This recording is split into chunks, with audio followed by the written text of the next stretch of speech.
Good afternoon, Collegiate Dabarkans. Welcome back po dito sa ating YouTube channel. Ayan, ang mainit nga po nating pag-uusapan ngayon ay pumapatungkol po dito sa TVJ and Digit Dabarkans na kung saan ay pasok po sila sa top 12. Ayan, congratulations sa TVJ, no?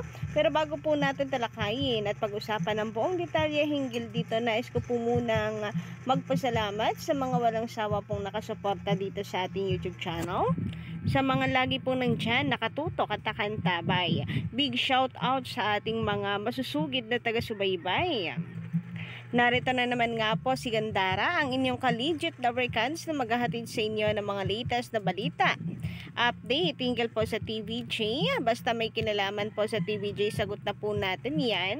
At hindi po natin palalagpasin ang lahat ng balita. Basta para po sa TVJ, sa history, para po sa Itbulaga, sama-sama po tayo na suportahan ang laban na po na ito para mabawi po ng TVJ ang Itbulaga. Anyway, big shoutout po pala sa ating mga commenter guys. So sabi dito ni Coolies, shoutout, in less than 24 hours, number 1 na naman ang E80, wala pa rin tatalo sa original. Totoo po yan. Ganun din si Sir Jefferson Nato, shoutout, number 1 pa rin ang TVJ kahit anong mangyari. So kahit angkinin pa po nila ang Itbulaga, kahit isaksak pa po nila yan sa kanilang balon-balunan, ang atin pong puso, ang ating tiwala, ang atin pong pagsuporta ay nasa TVJ, at kailanman hindi po tayo masusulot at hindi po tayo papaloko sa kanila. Shoutout din naman po dito kay Sir Eddie Bukayo, sariling rating nila yan. Hindi ako maniniwala dyan. Kasi naman sabihin ba naman po nila na buong buwan ng Hulyo, nung nung July pa talaga nung July po ang napakataas ng ratings ng TVJ, tapos sasabihin nila buong buwan kulelat ang TVJ. Tapos itong August, sasabihin nila 3 weeks na. O diba, hindi pa ginawang 4 weeks para eksaktong 1 month ulit na number 1 sila. Nahiya pa sa remaining 1 week no? Talagang 3 weeks lang. And ganun din po kay Sir Cedric Savilos, shoutout po sa inyo at magandang hapon. And eto na nga po mga Collegiate Dabarkans, simulan po natin ang ating balitaan at talakayan dito kay Mami Josie. Grabe nga yun. Ayan, kung makikita ninyo, paganda ng paganda, pa-blooming ng pa-blooming si Mami Josie. So, ayan. And then eto pa, diba, pak na pak. Dinaig pa po tayo, fresh na fresh si Mami Josie. And ang dami nga rin po nakapansin yan. So sa Twitter talagang sinasabi, wow, talagang pabata ng pabata si Mami Josie. And matapos nga po ng ating update kagabi na kung saan ay parang bigla pong sinipa ng TVJ agad-agad ang Itbulaga sa pagiging number 1 sa TV ratings. Ayan 4.2 na sila. May panibago na naman po tayo na good news. So narito nga po ang top 10 TV programs. Top 10 pa lamang po ito noong August 26 and August 25. Parehas pong nasa 10, top 10 ang E80. So wala pong ibang noontime show na kasama dyan, kundi po ang E80 lang sa TV5. Nakakatuwa dahil hindi hinahayaan ng TV5 na masolo ng GMA yung spot na yan. Ayan, sisingit at sisingit po si TV5. So parehas po yan sa Biyernes at Sabado nga to, August 25 and August 26. And noong August 28 naman po, nakapasok din po ang E80 sa top 12 naman. So bumaba man, pero ang importante, siya pa rin po ang nangunguna sa tatlong non-time shows na naglalaban-laban. So noong August 28, 2023, araw po ng Lunes, ayan, number 1 ng 24 oras dahil alam niyo na yung sa balita. And then FEJ's Batang Quiapo, sobrang nakakatawa na nakasingit po ang TV5 ulit. Abot kami na pangarap, Voltes 5 Legacy, Magandang Dilag, Royal Blood, The Missing Husband, Dapat Alam Mo, The Iron Heart. Ayan, maarangkada na naman po ang TV5. Congratulations, nasa top 9 po sila. Then Unbreak My Heart, Fast Talk with Boy Abundant, eto na nga po, dun. Top 12 ang E80 show. So sa tatlong noontime show, nangunguna po ang TVJ. So ayan, meron po silang 5.1 na ratings. Then ang Eat Bulaga naman po ay hindi pala, 4.9 lang po pala sa E80 na during tayo. 4.9. Then ang Eat Bulaga po ay 4.0. So kahit pa paano mataas po ang lamang. Samantalang It's Showtime ay nasa 3.9. O diba, konting kembot na lang mauunahan pa ng It's Showtime itong Eat Bulaga. Kaya naman congratulations mga kapatid.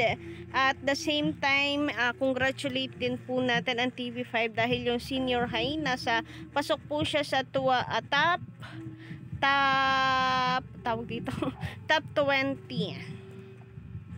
And then ang Frontline Pilipinas ay nasa top 21. And then ano pa ba ang pasok sa TV5? Etong Face to Face, pira-pirasong Paraiso, and Nag-aapoy na Damdamin sa top 30. Again, congratulations po sa TVJ and Legit Dower Cats. Samantala, ayon naman dito kay Sir Roy Mogol, shout out. Nako, wala naman na magagawa yung mga keyboard warriors lang naman yan. Totoo po yan, yung mga bashers ng TVJ, hanggang ganyan lang naman po sila Akala ni siguro nila ay mapipikon tayo Ang kaso, pag nambabash po sila, bumabalik lamang sa kanila Eto pa, magagawa nila. May magagawa ba yung keyboard warriors nila sa usaping yan? Sa tingin ba na mga bashers na yan gagawa? Kasi ang Showtime na kabastusan, bakit sa tingin ba mapag-uusapan yan? Hanggang dyan na lang naman kayo, mga panatiko ng Showtime at Fake Bulaga, sa pagtatype sa keyboard ng cellphone nyo.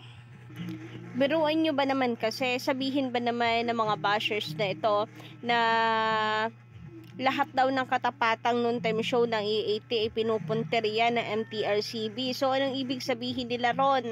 Na kinukuntsaba ng E80 ang MTRCB kaya pinag-iinitan ng dalawang noontime show?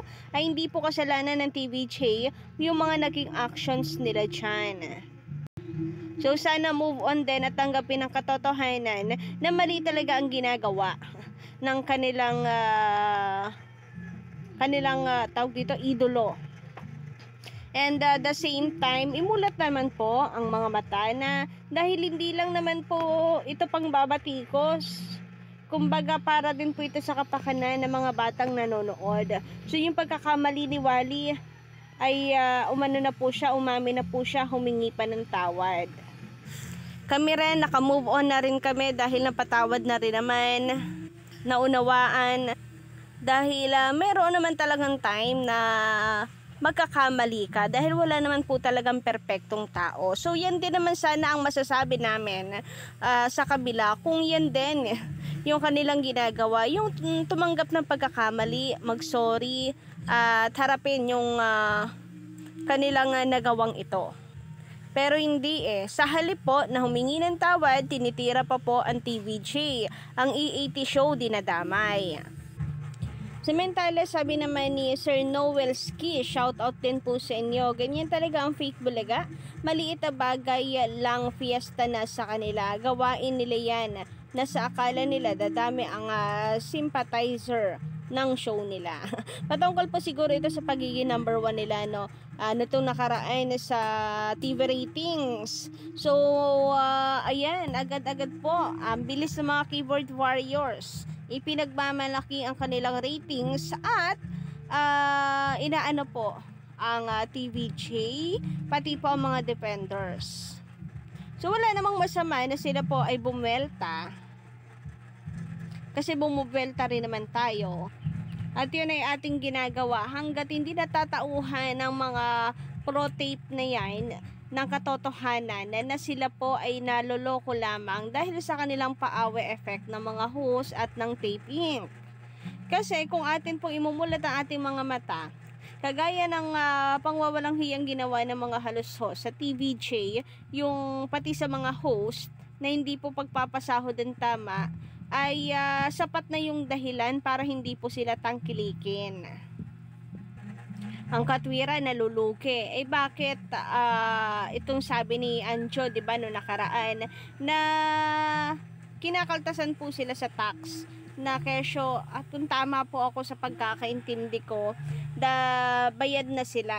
Hindi nga sila bayad. Yun ang problema dun eh.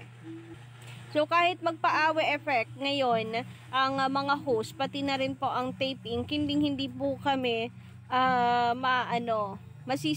masisintak, hindi kami maluloko, mauutot, mapapaikot, dahil alam namin kung ano ang ginawa nila sa mga host, pati na rin po sa production na gusto po nilang tanggalin, pati yung gusto nilang pagtanggal dito kay Raisa May Dizon.